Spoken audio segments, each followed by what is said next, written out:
నమస్తే అండి. రాధామురళి ఛానల్కి స్వాగతం అండి. ఓం శ్రీ మహాగణాధిపతయే నమః. శ్రీ గురుభ్యో నమః. శ్రీమాత్రే నమః. మూకపంచశతి పాదారవింద శతకం 9-10 శ్లోకాలండి.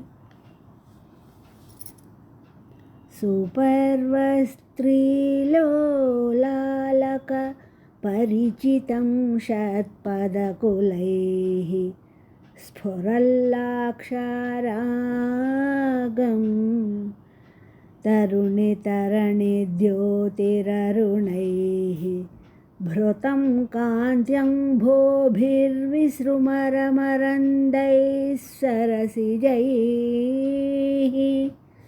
విధత్తే కామాక్ష్యా శరణయుగళం బంధుపదవీ. తుమ్మెదలతో కలిసిన లేత సూర్యుడి ఎర్రని వెలుగులాగా ఉన్నది.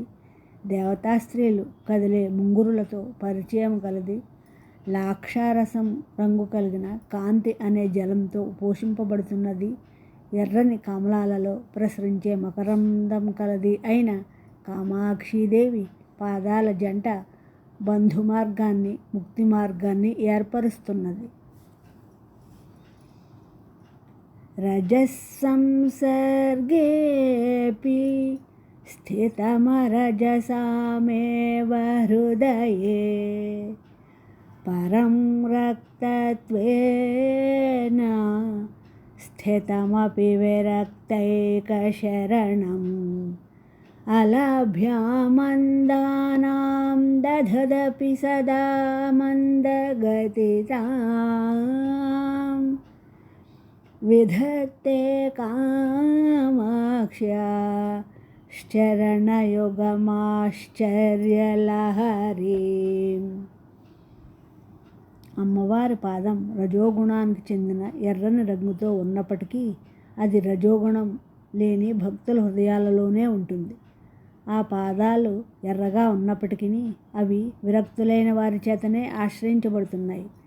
ఆ పాదాలు ఎప్పుడూ మందగమనాన్ని కలిగి ఉన్నప్పటికీ అవి మందబుద్ధులకు లభ్యం కానివి. అలాంటి దివ్యమైన కామాక్షీదేవి పాదాల జంట నా మనస్సుని ఆశ్చర్య ప్రవాహంలో ముంచెత్తుతోంది.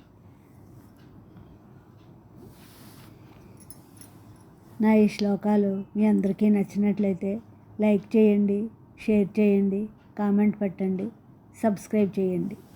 మీ రాధ.